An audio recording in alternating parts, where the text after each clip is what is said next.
எங்களது யூடியூப் சேனலுடன் இணைந்திருக்கின்ற இலங்கை ஆசிரியர் சேவை சேர்ந்தவர்கள் அனைவருக்கும் வணக்கம். நாங்கள் இந்த வீடியோ மூலமாக இலங்கையின் கல்வி புலத்தில் ஒரு முக்கியமான மாற்றமாக இடம்பெற இருக்கின்ற ஆசிரியர்களுக்குரிய வினைத்திறன் தடை தாண்டல் தொடர்பான சில முக்கியமான விடயங்களை பார்க்க இருக்கின்றோம்.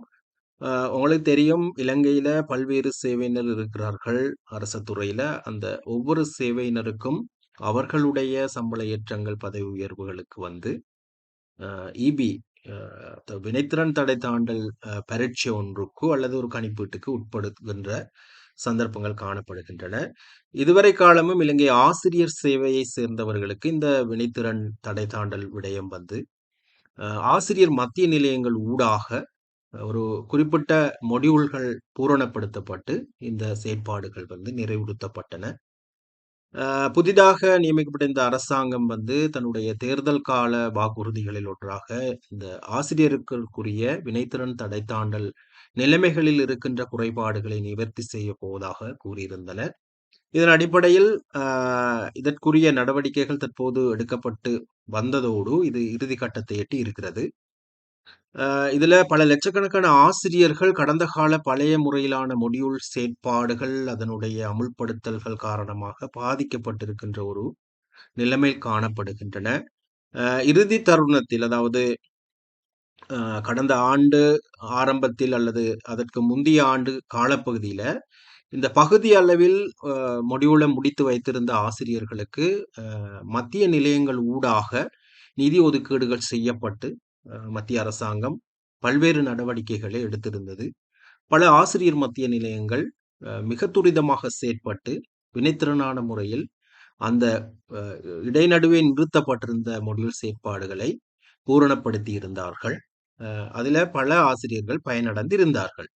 இந்த புதிய நடைமுறையில் இருக்கின்ற மாற்றங்கள் வந்து இலங்கை ஆசிரியர் சேவையினுடைய பிரமாண குறிப்புல 3வது 4வது திருத்தங்கள் ஊடாக இது நடைமுறைக்கு வர இருக்கிறது. இதுல முக்கியமாக நேற்றைய தினத்துல ஜூன் மாதம் 19ஆம் தேதி முக்கியமான ஒரு வருத்தமான அறிவித்தல் வெளியாகி இருந்தது. இந்த பரீட்சை கட்டமைப்பு எப்படி இருக்கும், இந்த ஆசிரியர்கள் இதுக்கு ஒரு பரீட்சைக்கு தோற்ற வேண்டும் என்று சொல்லப்பட்டது. அந்த பரீட்சை கட்டமைப்பு எப்படி இருக்கும் என்று சம்பந்தமான அந்த வருத்தமான அறிவித்தல் வெளியாகி இருந்தது. அத்தோடு மேலும் பல வருத்தமான அறிவித்தல்கள் ஊடாக இந்த திருத்தங்கள் முன்வைக்கப்பட்டிருந்தன. இனி இதுல இருக்கிற சில முக்கியமான தகவல்களை நாங்க பார்ப்போமாக இருந்தால், நீங்கள் இதுல 2 வகையான அம்சங்கள் தொடர்பாக ஆசிரியர்கள் கவனம் செலுத்திக் கொள்ளணும். ஒன்று, ஆசிரியர்களுக்குரிய சம்பள ஏற்றங்கள், பதவி உயர்வுகள் வந்து பெரிய அளவில பாதிக்கப்பட்டிருக்கின்ற சந்தர்ப்பங்கள்ல அரசாங்கம் வந்து இடையிடையே பல்வேறு சுற்று நிருபங்கள் ஊடாக சலுகைகளை வழங்கி இருந்தன. இதுல முக்கியமாக 2 வகையான சலுகைகள் தொடர்பாக ஆசிரியர்கள் கவனம் செலுத்த வேண்டும். ஒன்று, ஒரு குறிப்பிட்ட காலத்துக்கு பின்பு இந்த குறித்த தரத்துக்கு வந்த ஆசிரியர்கள் வந்து இபி செய்ய தேவையில்லை, அந்த தரத்துக்கு நீங்க இபி செய்ய தேவையில்லைன்னு சொல்லி ஒரு வகையான சலுகை வழங்கப்பட்டன. இன்னும் ஒரு வகையான சலுகை வந்து சம்பள ஏற்றங்கள் செய்யப்பட்டு சம்பள அதிகரிப்புகள் வழங்கப்பட்டன. இப்போ குறிப்பாக 2025 அந்த புதிய சுற்றறிக்கையின் அடிப்படையில அரச ஊழியருக்குரிய சம்பள திட்டங்கள் மாற்றியமைக்கப்பட்ட சந்தர்ப்பங்கள் எல்லாம் பல ஆசிரியர்கள் இதுல பாதிக்கப்பட்டிருந்தார்கள். இப்படியான சம்பள ஏற்றங்களை வழங்குறதுக்கு வசதியாக சில சலுகைகள் வழங்கப்பட்டன. அந்த சலுகை எப்படியானது என்று சொன்னா, உங்களுக்கு சம்பள ஏற்றங்கள் செய்யப்பட்டு கடிதங்கள் வழங்கப்படும். ஆனால் நீங்கள் அந்த எந்த தரத்துக்கு பதவி உயர்வு செய்யப்பட்டீர்களோ அல்லது எந்த தரத்துக்கு சம்பள ஏற்றத்தை பெற்றுக் கொண்டீர்களோ அதுக்குரிய இபியை நீங்க அடுத்து வருகின்ற சம்பள ஏற்றத்திற்கு முன்பதாக அல்லது அடுத்து வருகின்ற பதவி உயர்வுக்கு முன்பதாக நீங்கள் பழைய இபியையும் பூரணப்படுத்தணும் என்ற ஒரு நிபந்தனையின் அடிப்படையில தான் அந்த சம்பள ஏற்றங்கள் வந்து உங்களுக்கு வழங்கப்பட்டிருக்கும். அது சில வளையங்கள்ல அந்த விடயம் சம்பள ஏற்ற கடிதங்கள்ல குறிப்பிடப்பட்டிருக்கும். சில வளையங்கள்ல அது இல்லை. ஆனா சுற்றறிக்கை என்பது பிரதானமானது. சுற்றறிக்கையில சொல்லப்பட்டிருக்கு தானே, உங்களுக்கு சம்பள ஏற்றம் கிடைக்கும், கடிதமும் கிடைக்கும். ஆனால் நீங்கள் என்ன செய்யணும்னு சொன்னா, அடுத்து வருகின்ற பதவி உயர்வுக்கு முன்பதாக நீங்க வந்து பழைய அந்த ஏரியஸை வந்து பூரணப்படுத்தி கொடுக்கணும். அப்ப இந்த 2 விஷயங்களை நீங்க கவனத்தில் எடுத்துக்கொள்ளணும் டீச்சர்ஸ். இன்னுமொரு விஷயம், நீங்க ஈபி செய்ய தேவையில்ல. இந்த குறிப்பிட்ட தரத்துக்கு வந்து நீங்க ஈபி செய்ய தேவையில்லைன்ற ஒரு சலுகை வழங்கப்பட்ட காலம் வந்து 2019 அக்டோபர் மாதம் 22ஆம் திகதி. இந்த திகதி வரைக்கும் ஈபி செய்யாமலேயே சிலருக்கு என்ன செய்தார்கள் என்று சொன்னா, சம்பள ஏற்றங்கள், பதவி உயர்வுகள் வழங்கப்பட்டு, அந்த தரங்களுக்கு வந்து நீங்க ஈபி செய்ய தேவையில்லை என்ற ஒரு சலுகை வழங்கப்பட்டது. இந்த நான் சொன்ன அந்த திகதிக்கு பின்பு பதவி உயர்வு பெற்றவர்கள், அதாவது அப்கிரேட் செய்யப்பட்டவர்கள் அனைவருமே வந்து என்ன செய்யணும்டா, அந்த எந்த கிரேடுக்கு உங்களை பதவி உயர்வு செய்தார்களோ அதற்குரிய ஈபியை நீங்க பூரணப்படுத்தணும். இந்த விடயங்களை சரியாக நீங்க உள்வாங்கிக் கொண்டு இந்த புதிய சிஸ்டத்தின் அடிப்படையில ஈபி செயற்பாடுகளுக்குள்ள நீங்க நுழையலாம். இப்ப இதுல முக்கியமான சில விடயங்களை பார்ப்போம் என்று சொன்னா, இந்த இதுல வினைத்திறன் தடை தாண்டலுக்குரிய இந்த மொடியூல்கள் 10 புதிய முறையில. இந்த 10 மொடியூல்களோட தலைப்புகள் தொடர்பாக பல்வேறு ஊடகங்கள் ஊடாக அல்லது கெசட் வர்த்தமானி ஊடாக நீங்கள் அறிந்து கொள்ளக்கூடியதாக இருக்கும். 10 மொடியூல்கள் இருக்குது. அதுல முக்கியமாக முதல் 1 4 வரை என்பது EB 1 என்று சொல்லியிருக்கிறார்கள். மொடியூல் 1 4 வரைக்கும் இருக்கிறது. அதுல 3-2 மற்றும் 3-1 2-2க்கு போறாக்கள் இந்த முதலாவது ஸ்டெப்பை பூரணப்படுத்தணும். 3 வருட காலத்துக்குள்ள உங்களுக்கு 3-1 நியமனம் எப்ப செய்யப்பட்டதோ அதிலிருந்து 3 வருட காலத்துக்குள்ள நீங்க இந்த EB 1 பூரணப்படுத்தணும். பிறகு EB 2 இருக்குது. அதாவது EB 2 என்பது 2-2ல இருந்து ஆசிரியர் தரம் 2-2லிருந்து 2-1க்கு வருகின்ற ஆசிரியர்கள் இந்த 3 மொடியூல்களையும் பூரணப்படுத்தணும். 5, 6, 7. ரைட். இதுக்கு காலம் வந்து இதுக்கு வழங்கப்பட்டிருக்கிற காலம் வந்து சரியாக 4 வருட காலத்துக்குள்ள நீங்க என்ன செய்யணும்டா, இந்த தகமையை நீங்க வந்து பூரணப்படுத்தணும்.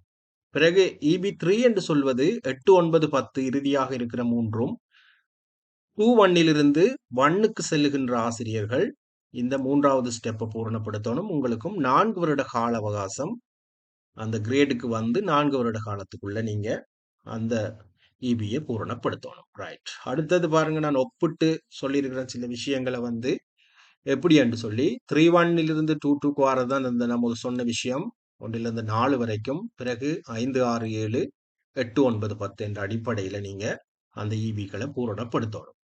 அதுல இன்னொரு விஷயம் இருக்குது. இப்போ பழைய முறையில சில ஆசிரியர்கள் வந்து ஒரு 3 மொடியூல் 2 மொடியூல் அப்படி பகுதி அளவில் பூரணப்படுத்தியும் இருப்பீர்கள்.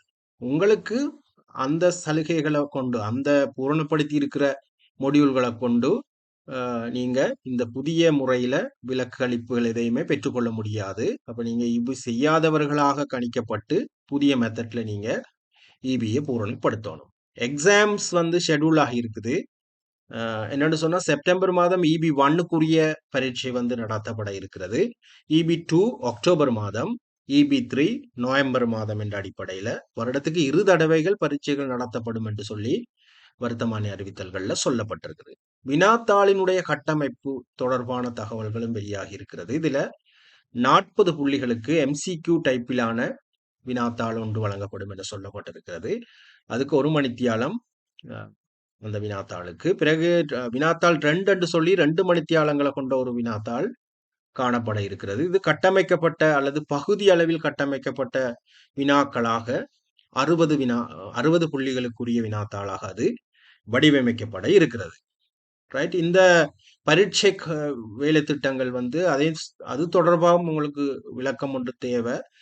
இத பரீட்சை திணைக்களத்தோடு மேற்கொள்ளப்பட்ட அந்த பரீட்சை திணைக்களம் என்பது உங்களுக்கு தெரியும், கல்வி அமைச்சுக்கு கீழாக இயங்குகின்ற ஒரு பிரதானமான கணிப்பீட்டு விடயங்களுக்குரிய ஒரு நிறுவனம். அந்த நிறுவனத்துக்கு ஒப்படைத்திருக்கிறார்கள். பரீட்சை திணைக்களம் என்பது பரீட்சைகள் சட்டத்தின் அடிப்படையில தான் பரீட்சையை நடத்தும். பொதுவாக பாடசாலை பரீட்சைகளா இருக்கட்டும், பரீட்சை திணைக்களத்தினுடைய நிறுவன பரீட்சைகள் பிரிவினால தான் அது நடத்தப்படும்.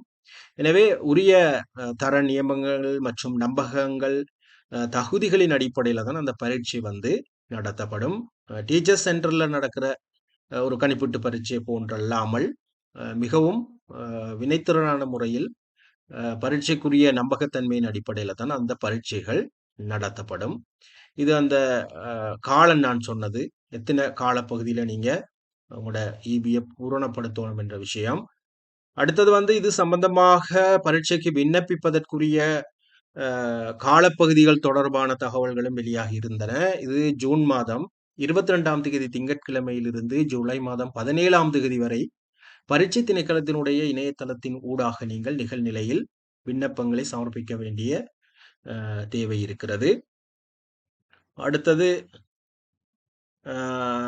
இது தொடர்பாக உங்களுக்கு மேலும் ஏதும் சந்தேகங்கள் இருக்குமாக இருந்தால் பின்வரும் தகவல்களை வந்து இந்த திரையில் காண்பிக்கப்படுகின்ற இந்த வாட்ஸ்அப் இலக்கத்துக்கு நீங்கள் இந்த தகவல்களை நீங்க அனுப்பி வைக்கின்ற போது உங்களுக்கு சந்தேகங்களை கிளியர் செய்யக்கூடியதாக இருக்கும். தற்போது நல்லவாக ஒரு 300க்கும் மேற்பட்டவர்களுக்கு இது சம்பந்தமான சந்தேகங்களை கிளியர் செய்திருக்கிறேன். இதுல முதல் நியமன திகதி மற்றது பழைய முறையில் நீங்க எத்தனை மொடியூல்களை செய்திருக்கிறீங்க, 2 மற்றும் 2-1 கிரேட் 1க்கு நீங்க வந்த திகதி நியமனம் கிடைத்த திகதி என்பது சம்பந்தமான தகவல்களை வந்து இந்த வாட்ஸ்அப் இலக்கத்துக்கு அனுப்புகின்ற போது நான் அது சம்பந்தமாக உங்களுக்கு தகவல்களை வழங்க முடியும். எனவே இதுகள்தான் மிக முக்கியமான அப்டேட்டுகளாக இருக்கின்றன. கல்வி புலத்துல பொது கல்வி புலத்துல ஒரு முக்கியமான பேசும் பொருளாக இருக்கின்ற இந்த ஆசிரியர்களுக்குரிய ஈபி விடயங்கள்ல முக்கியமான அப்டேட்ஸ்கள் இதுதான். செப்டம்பர் மாதம் பரீட்சைகள் நடாத்தப்பட இருக்கிறது. விண்ணப்பங்கள் அடுத்த வாரத்திலிருந்து உங்களுக்கு விண்ணப்பங்களை செய்யக்கூடியதாக இருக்கும். எனவே ஆசிரியர்களே இது நல்ல ஒரு வரப்பிரசாதம், நல்ல ஒரு சான்ஸ். உங்களுக்கு இந்த உரிய காலப்பகுதிக்குள்ள பரீட்சைக்கு தோற்றி உங்களுக்குரிய சான்றிதழை பெற்றுக்கொள்ளக்கூடிய ஒரு வாய்ப்பு இருக்கிறது.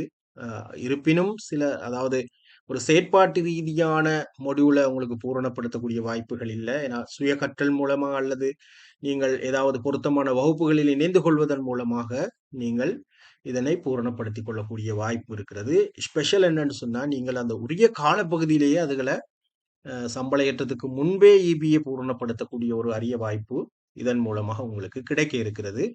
எனவே ஆசிரியர்களே நல்ல முறையில் சிறப்பான முறையில் நீங்கள் உங்களுடைய ஈபி தேவைகளை பூரணப்படுத்தக்கூடிய வாய்ப்புகள் கிடைக்க வேண்டும் என்று சொல்லி கேட்டுக்கொண்டு மேலும் ஒரு பயனுள்ள வீடியோ தகவலில் நான் உங்களை சந்திக்கின்றேன். இந்த வீடியோவை இலங்கை ஆசிரியர் சேவையை சேர்ந்தவர்களுக்கு பகிர்வதோடு எங்களது யூடியூப் சேனலை மறக்காமல் சப்ஸ்கிரைப் செய்து கொள்ளுங்கள். இது சம்பந்தமாக புதிய புதிய அப்டேட்டுகளை உங்களுக்கு பெற்றுக் கொடுப்பதற்கு தயாராக இருக்கின்றோம். மேலும் ஒரு பயனுள்ள வீடியோவில் நான் உங்களை சந்திக்கின்றேன். அதுவரை நன்றி, வணக்கம்.